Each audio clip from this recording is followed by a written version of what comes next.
የሳምሶን እናት ሶምሶንን ከመውለዷ በፊት ማን ነበረች? በዚህ ጊዜ በእርሻ ውስጥ ተቀምጣ እያለ ነው አይደል የእግዚአብሔር መልአክ ተገለጠላት ይላል። እና ወንድ ልጅ ትወልጃለሽ አላትና የእግዚአብሔር መልአክ ሳይሆን አይቀርም፣ በጣም ያብረቀርቃል፣ ፊቱም ያበራል። እና ወንድ ልጅ ትወልጃለሽ አለኝ ስትለው ለማኑሄ እንግዲያው እኔ ጸልያለሁ ላንቺ ከተገለጠ እንደገና እኔም ማየት ስላለብኝ እኔም ጸልያለሁ አለና እግዚአብሔር ሆይ ለሚስቴ ተገልጠሃል፣ አዎ እኔም እባክህ ልይና ለሷ የነገርካትን ለኔም ደግሞ እንድትነገረኝ ይፈልጋል። ለሚስቱ ድጋሚ ተገለጠላትና ተገልጦላት ሲያዋራት እባክህ አንተ ሰው እንዳትለየኝ ባሌን ጠርቼ ልምጣ አለችው። ባሏም ሮጦ መጣ፣ አገኘው። እግዚአብሔር ወንድ ልጅ ይሰጣቸዋል። ልጁ ግን ሲወለድ ስርዓት አለው። እንደ ማንኛውም ልጅ ዝም ብሎ ተጸንሶ የሚወለድ አይነት ልጅ አይደለም። እግዚአብሔር ለተለየ ዓላማ የሚፈልገው የእግዚአብሔር ፕሮግራም ያለበት ልጅ ስለሆነ አንቺ እሱን ጸንሰሽ እስክትወልጂ ድረስ የሚያሰክር መጠጥ እንዳትጠጪ አላት። እግዚአብሔር ልጁን ስለፈለገው አንቺ ራሱ የሚያሰክር እንዳትቀምሺ አላት። ከተወለደ በኋላ አላት አው እስከሚሞት ድረስ በራሱ ላይ ምላጭ እንዳያርፍ ለእግዚአብሔር የተለየ ነውና ናዝራዊ ነው፣ ጸጉሩን እንዳትነኩ፣ በራሱ ላይ ስለት ያለው ነገር እንዳታሳርፉ ብሎ የልጁን ስርዓት ለአባትና ለእናት ነገረ። መጽሐፍ ሲናገር እናቱን ጸነሰች፣ ሶምሶን ተወለደ።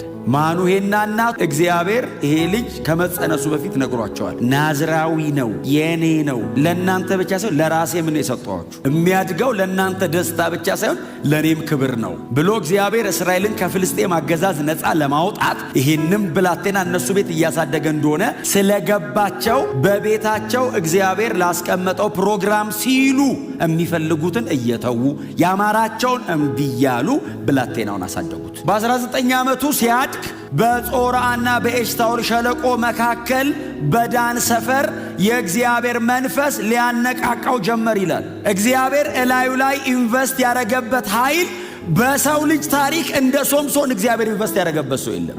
አባቱና እናቱ የሚያሰክር ነገር ሳይቀምሱ በጥንቃቄ ተወልዶ በጥንቃቄ አድጎ ያለ ጥንቃቄ መኖር ጀመረ። ነፍስ ካወቀ በኋላ አባቱ እጁን ይዞ ማስቆም አይችልም። እላይ ላይ የተቀመጠብህ የእግዚአብሔር ፕሮግራም አይፈልገውም። ተው ብቻ ነው ማለት የምትችለው፣ መያዝ አትችልም። ለምን? መንፈስ አለበት። እግዚአብሔር ከእሱ ጋር ነው ያለው። መምከር ነው የምትችለው፣ መከልከል አትችልም። እግዚአብሔር እንደ ሀገር እስራኤልን በሱ በኩል ነፃ ለማውጣት ነው የቀባው። ኢንተርቴን እንዲያደርግ አይደለም እግዚአብሔር ላይ አጀንዳ ያስቀመጠው፣ ነፃ ለማውጣት ነው እግዚአብሔር ይሄንን ሁሉ ላይ ያፈሰሰው። ነፃ ለማውጣት የሰጠውን ኃይል ለተለያዩ ነገሮች አዋለው። የማይተካ ነገር ምን እንደሆነ ታውቃላችሁ? በሰው ዕድሜ ታይም፣ ሲዝን፣ ወቅት፣ ጊዜ። ይሄንን ኃይል ሊያባክነው ይችላል። ጊዜውን ከየት ያመጣዋል? በቃ እግዚአብሔር አለው። መጨረሻ ላይ ሰይጣን አንድ ደሊላ የምትባል ሴት አስተዋወቀ። ወዶ አይደለም የተጠጋችው። ደሊላ ከሶምሶን ጋር መታ እንደምትወደው ትነግሯለች። በጀርባ በኩል ከፍልስጤም ሹማምንት ጋር ስለሱ ታወራለች። እና እንግደለው ወይ ግደዩ፣ ይሄንን ታርጌት ታርጋ ነው መታ ሶምሶን አለችው። አቤት አለ።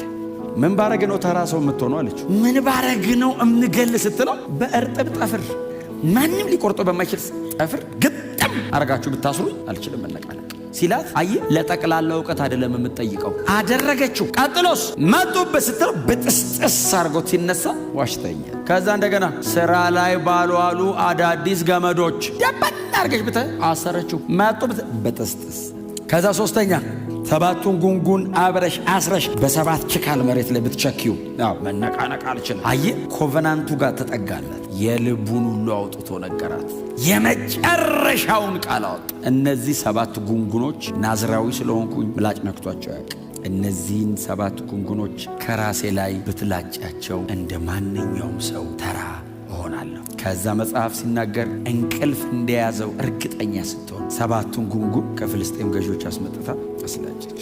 አስራው ተነስ መጡበት ስትለው መጽሐፍ እንደዚህ ይላል፣ እንደ ወትሮ የሆነ መስሎ ሊነሳ ሞከረ፣ እግዚአብሔር ከእርሱ ሄዶ ነበርና። ከዛን ቀን ወዲህ ደሊላ የምትባል ሴት አይቶ አያውቅም። የወደደችው ተራ እስኪሆን ነው፣ የወደደችው አጀንዳውን እስኪጥል ነው። አይኑን አወጡት ይላል። ከዛ አሰሩት ይልና ከቤተ ጣዖታቸው ተሰብስበው ሶምሶንን ከእስር ቤት አመጡት ይላል። አመጡትን አየ ዋርፌሩ የሶምሶንና የነሱ አይደለም የዳጎንና የእግዚአብሔር ነው። እንደዚህ ያሉ አምላካችን ዳጎን ስፒሪቹዋል ነው። አየ ዋርፌሩ የአይምሮ አይደለም፣ የእኔ መውደቅ አይደለም ፕሮግራማቸው። በእኔ መውደቅ ውስጥ የሚሰደብ የእግዚአብሔር መንግስት ነው ፕሮግራማቸው። ሶምሶን አልገባውም። ኢንጆይመንቱ የብቻው ውድቀቱ የብቻውን የመሰለው መጨረሻ ላይ ሰብስበው አቁሙ ነገሩት። አምላካችን ዳጎን ያንተን አምላክ አሸነፈው አሉት። ለአምላካቸው ለዳጎን ክብር ሰጡ። ሶምሶንስ በእግዚአብሔር የመገናኛ ድንኳን መኖር የነበረበት ሶምሶን በዳጎን ቤተ ጣዖት ቆመ። ታውቃል አይኑን አውጥቶት ግን ሰውየው እግዚአብሔር ሰከንድ ቻንስ ሰጠው። ሲሰጠውስ ከዚህ በኋላ አልቀልድበትም ለእኔ ያው አልኖርም ከዚህ በኋላ ዳጎንንም